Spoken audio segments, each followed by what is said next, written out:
Good afternoon.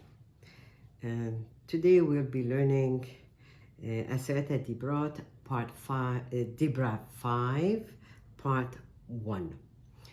Before I go on, I would like to dedicate this shiur that it should be for Refuah Shlema for Nahid Sarah Bat Iran and Le'ilui Nishmat Rachel Bat Chava, Esther Bat Hannah, Yaakov ben Esther. So the fifth dibra is Kabed et avicha ve'et imecha. Respect your father and your mother.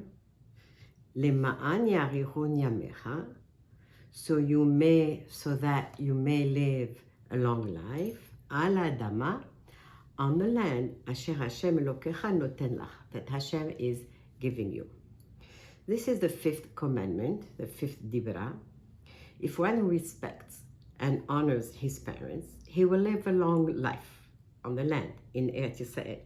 And if not, automatically, if a person honors his parents, then his reward will be that he will live a long life in Eretz Yisrael.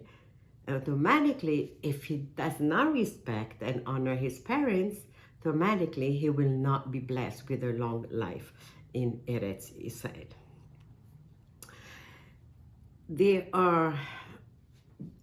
Moshe brought down the luchot, the 2 tablets.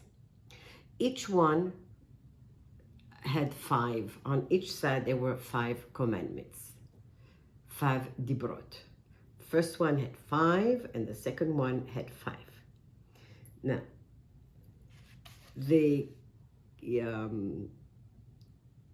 here there's a question that is very obvious. Why does Hashem give a reason for honoring parents? Lema'an yarichun yamecha. You honor your parents, you get a long life. Actually, this commandment comes as a warning, really. Hashem is not just telling us you're going to have a long life. Hashem is telling us that if you don't honor your parents, your life, you will be shortened. Chas v'shalom. The 5 first commandments, they were written on one luach, on one tablet. These commandments are directed to Hashem. The first one, Anochi Hashem Lokecha, I am you Hashem who took you out of Mitzrayim. Number 2, Lo yeh lecha Elohim achirim, you shall not have any other God. Number 3, Lo tisa Shem Hashem lashav, do not say Hashem's name in vain. Number 4, Zachor et Yom HaShabbat, remember the day of Shabbat. And number 5, Kabed et avicha, respect, honor your parents. Hashem is known as our Father in heaven. And He's commanding us to honor Him and to honor our biological father and mother, our parents. Hashem is our Father and He's our master of the world and the Father of the world. So Hashem is saying, I command you to honor me. I'm also commanding you to honor your biological father and mother. They are partners in your creation. They're not just parents. Parents means that they were partners in your creation. There are 3 partners for a child to come into this world. Hashem gives the neshama, and then the father and the mother who give the body. The different parts of the body that are given by the father and other parts given by the mother.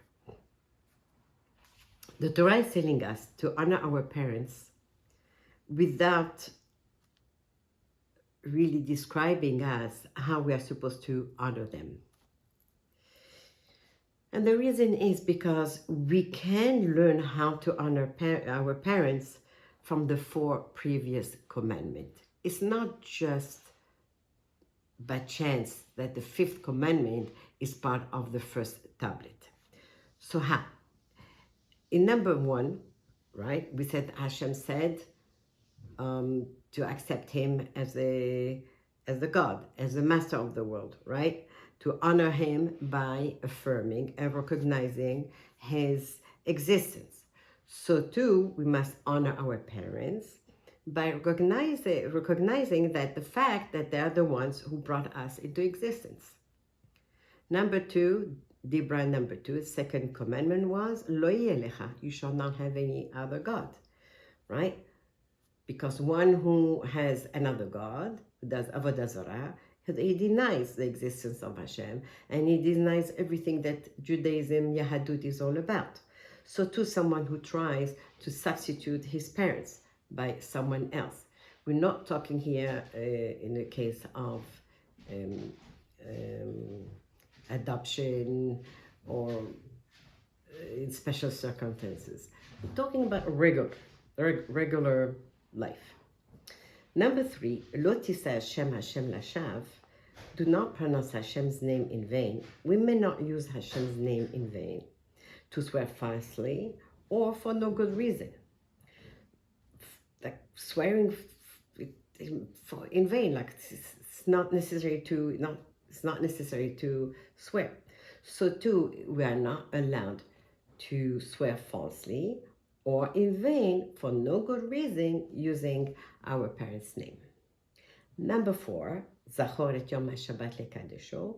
Remember to keep Shabbat, the special honor that we show to Hashem publicly, and the same with parents in our activities, that we publicly, we might show that we honor our parents.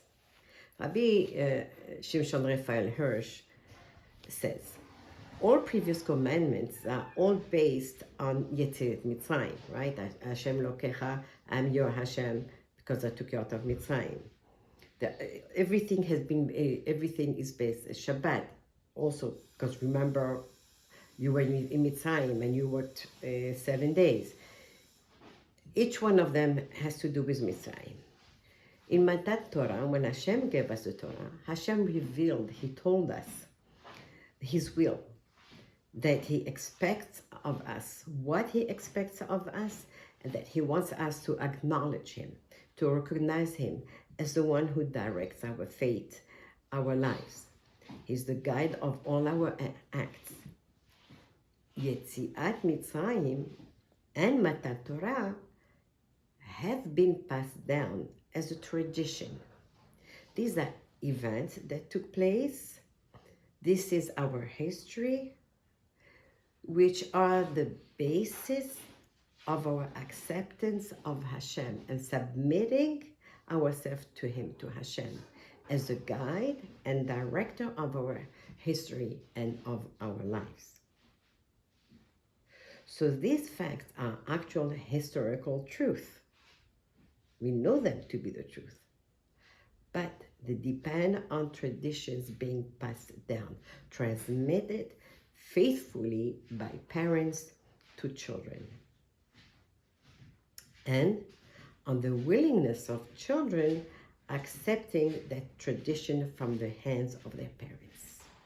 So we see here just respecting parents. It's not just because they gave us birth. There is even more to it. It's a chain that cannot be broken, because from parents to children, parents are passing down our history, our traditions. A nation that has no history is not a nation, has no future. We have a history. We have traditions, real traditions. So the whole Yahadut, the whole Judaism, rests entirely on the practical obedience of children to parents. So when children are obedient, when children are listening to their parents, It's not that just listening, okay, honoring. It's more than that, much more.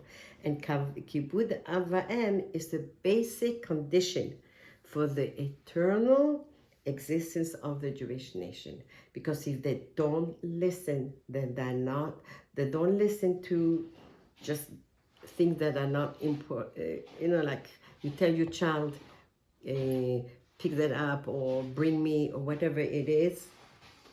So if a child is not listening, then he's not going to listen. This is only going to get worse, and then he's not going to listen to the tradition. It's not going to take it seriously. Through the father and mother, Hashem gives the child not only the physical existence. The parents are the actual bond that joins a child to the Jewish past, that allows the child to be a Jew. And the parents they give over to the child the Jewish mission in knowledge, in morals, and education. The child receives from his parents the history, the law, so that he too can transmit it to all of his children. I'm going to stop here for today. I will continue tomorrow. May Hashem help us keep this important dibra, and for us to be able to pass on to our children our traditions and our laws, so we don't break the chain. May Hashem bless us all with bracha, hatzlacha, parnasa tova, nachat, shalom, and zivugim.